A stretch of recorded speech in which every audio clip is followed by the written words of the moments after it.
You remember them as worse than they were, or better. You're not sure anymore. And that uncertainty is the first sign. You revisit a conversation from years ago, the tone you remember, the look, the silence that followed. You've reconstructed it dozens of times. Each time it confirms something. Each time it arrives at the same conclusion. Not because you're lying to yourself, not because you're dramatic, not because you can't let go. You remember accurately. That's the problem. What you remember accurately is a version that has already been edited. This video won't help you remember better. It won't offer a practice for more objective recall. What it will do is describe the mechanism that's been running your reconstruction, the one that decided, before you opened the memory, what that memory needed to prove. Most people treat memory as storage, a file saved, retrievable on demand, replayed with reasonable fidelity. The popular version of false memory focuses on trauma, the dramatic distortions, the implanted recollections, the courtroom scandals. That framing keeps the phenomenon at a comfortable distance. It sounds like something that happens to other people in extreme situations. The mechanism operating in your everyday recollection is quieter. It doesn't implant scenes. It doesn't erase events. It adjusts emphasis. It shifts the emotional temperature of what happened by a few degrees.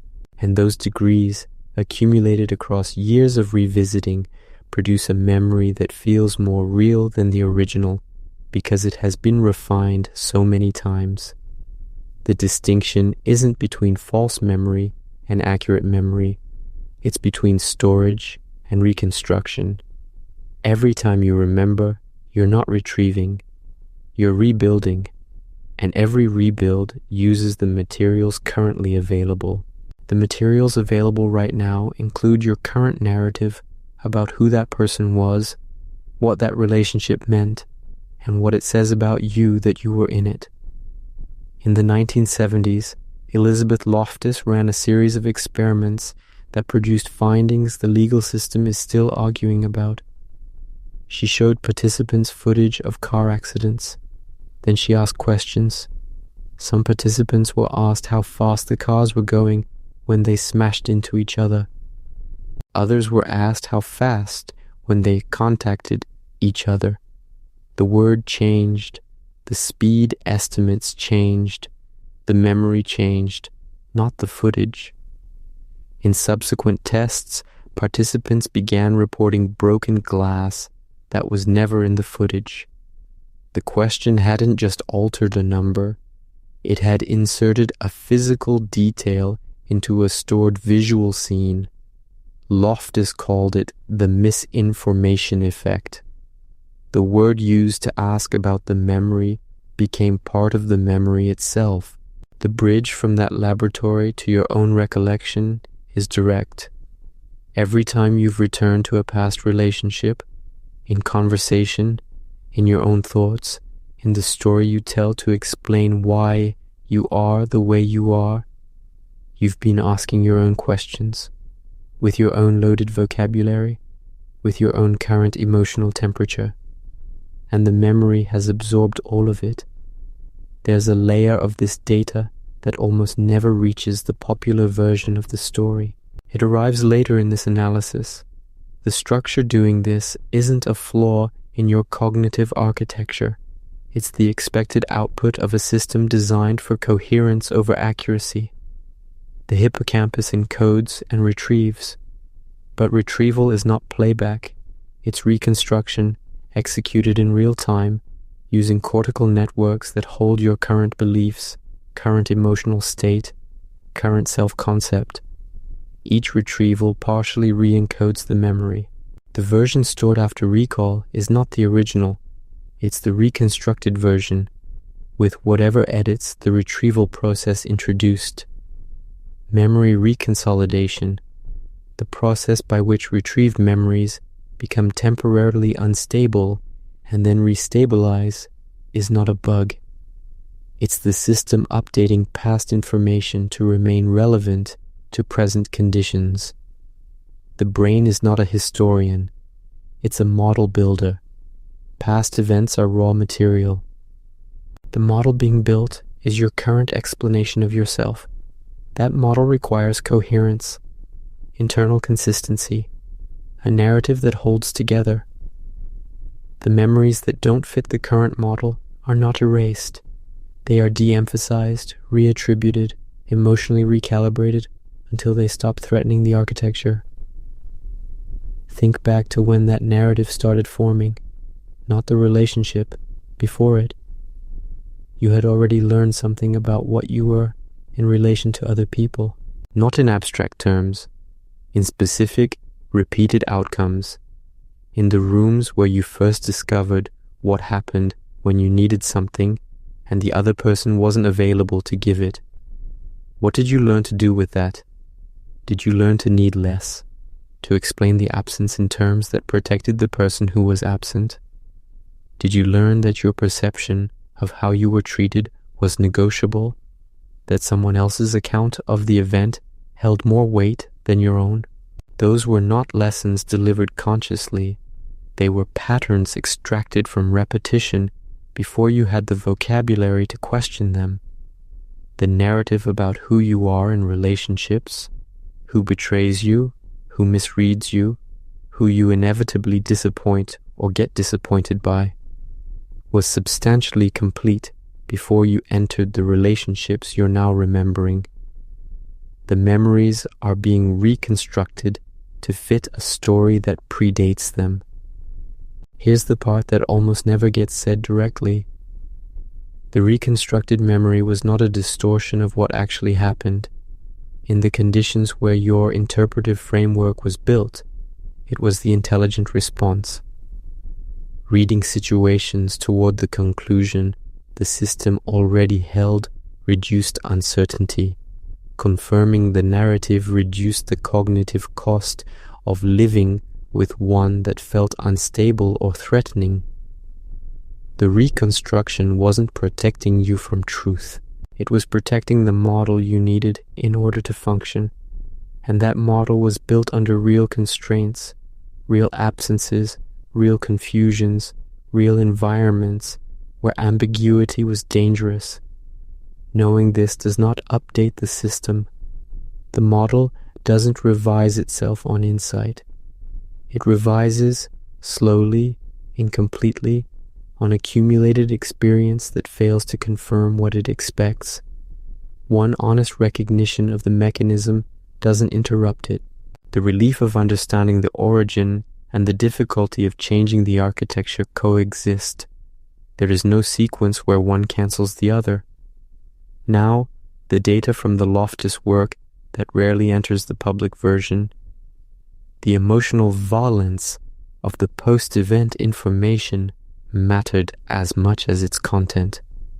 Participants who received emotionally charged framing, not just loaded vocabulary, but framing that implied a particular meaning for the event, produced more detailed false memories. The memory wasn't just altered in its facts, it was altered in its felt significance. This is the layer that applies directly to the reconstructions you've been running. Every time you've described that relationship to a friend, every time you've returned to a particular argument as evidence of something, you weren't just recalling. You were providing post-event information to your own memory, emotionally loaded framing. The memory absorbed it. What restabilized in reconsolidation wasn't the original scene.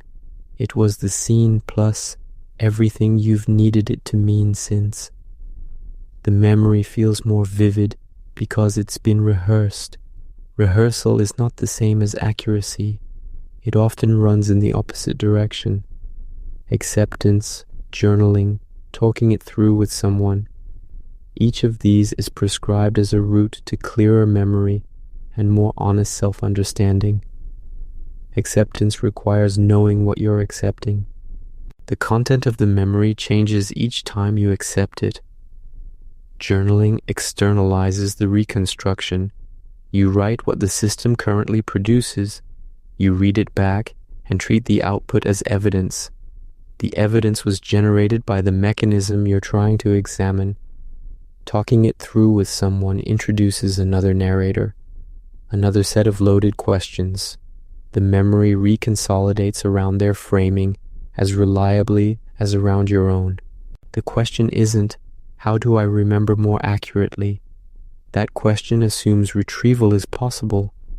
The question is, what does the current model need this memory to confirm? And what does that need reveal about the model? The moment it runs most visibly isn't the deliberate revisitation, it's the involuntary one. Something happens, a message, a tone of voice, a silence that lasts a beat too long, and before you've processed what's in front of you, a past scene activates, not chosen, not recalled on purpose, retrieved automatically in under 2 seconds because the current stimulus pattern matched something the system already has filed under a known category. The retrieved scene is the reconstructed version, refined by every previous retrieval. It carries an emotional signal as clear as if the original event were happening now. The signal drives the interpretation of what's in front of you. The interpretation drives the response. You respond to the memory, not to what's happening. The person in front of you is receiving a reaction calibrated to someone else, to a version of someone else that has been revised across years of reconstruction. The decision that feels present is not. What gets built around this over time is not dramatic. It doesn't announce itself. You stop expecting to be understood correctly in certain kinds of conversations. Not all conversations, specific ones with specific emotional configurations. The territory where you allow yourself to be misread without intervening contracts. It's a quiet contraction, an inch at a time. The relationships where you might have been seen differently, where the model might have been interrupted by a long enough stretch of disconfirming experience. Stop being pursued before they begin, not because you decided against them, because the model produces a probability estimate for how they end. The estimate is very confident. The confidence comes from memory. The past confirms what the present should fear. The fear shapes what the present becomes. The present enters memory as confirmation. That is not a metaphor. That is the operational loop.